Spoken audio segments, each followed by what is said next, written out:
सदन में भी कहा है और अभी भी मैं कह रहा हूँ, अगर आदिवासी अपनी खेती की जमीन को बचाने के लिए संघर्ष कर रहे हैं, लड़ाई लड़ रहे हैं, अगर उस अपनी जमीन को बचाने के लिए लड़ने वालों को भी अगर असामाजिक तत्व कहा जाता है, तो मैं भी उन असामाजिक तत्वों के साथ मिल करके आदिवासियों की खेती की जमीन है उसको बचाने के लिए हम उन गरीब आदिवासियों के साथ रहेंगे, चाहे लड़ाई कितनों भी संगीन क्यों ना हो। क्योंकि राज्य का निर्माण ही हुआ था यहाँ के लोगों की जमीन को बचाने के लिए। और हम तो बार बार कहते हैं, अगर झारखंड की धरती को देखेंगे, यहाँ पर अंग्रेजों के समय में भी जो स्वतंत्रता सेनानी थे, चाहे तिलका मांझी हो, सिदो कान्हू हो, चांद भैरव हो, फूलो जानो हो, भगवान बिरसा मुंडा हो, पोटो हो, नीलंबर पीतम्बर हो, जतरा भगत हो, तेलंगा खड़िया हो, अगर सबकी अतीत को देखेंगे, वो लोग जमीन के लिए लड़ाई लड़े थे, जमीन को बचाने के लिए लड़ाई लड़े थे। उस समय जोर जबरदस्ती अंग्रेज के जमींदार महाजन वो जमीन लोगों को छीन रहे थे, उसके लिए लोग लड़ाई लड़ रहे थे। स्वतंत्र भारत में जब बिहार अलग हुआ था,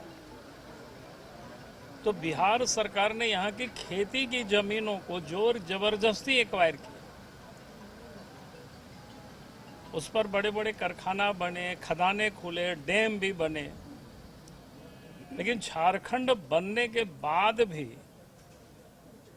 अगर झारखंड के आदिवासी अपना खेती की जमीन से लोगों को उजाड़ा जाएगा, सरकार उजाड़ेगी, तो स्वाभाविक है कि वो लोग लड़ाई लड़ेंगे। कोई आदिवासी ना उद्योग के विरोधी है, ना हॉस्पिटल के विरोधी है। उद्योग धंधे या अस्पताल उन बंजर भूमि में लगाया जा सकता है जहां पर खेती बाड़ी नहीं होता है। आप सबको पता है, आदमी बीमार होता है तो इलाज के लिए दिल्ली भी जाते हैं, इलाज के लिए बिलौर भी जाते हैं, इलाज के लिए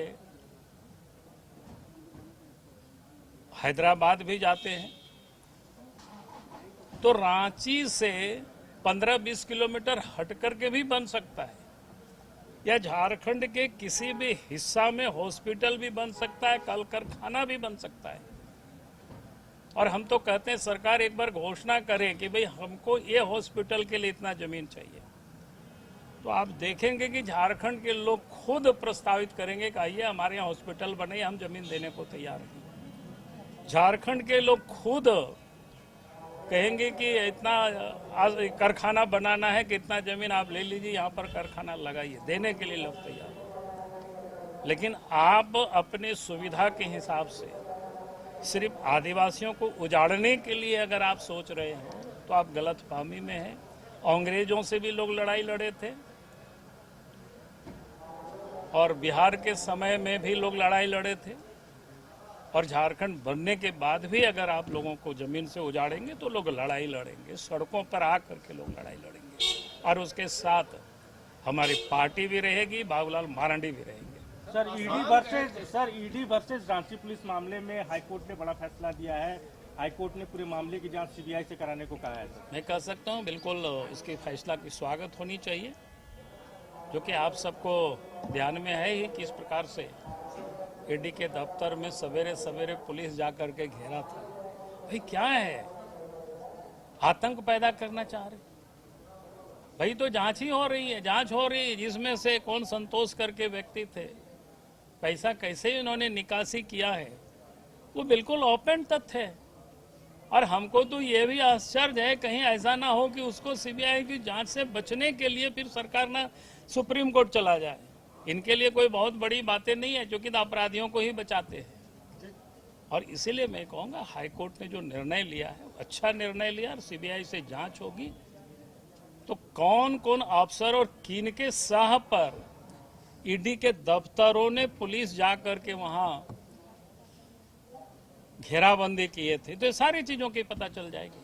और ये होना भी चाहिए, क्योंकि यहाँ बेलगाम हो चुकी है प्रशासन, बेलगाम हो चुका है पुलिस प्रशासन, उसके ऊपर कार्रवाई होनी चाहिए। मुख्यमंत्री जी असम से आए हैं। गए थे वहाँ सियासी जमीन देखने गए थे।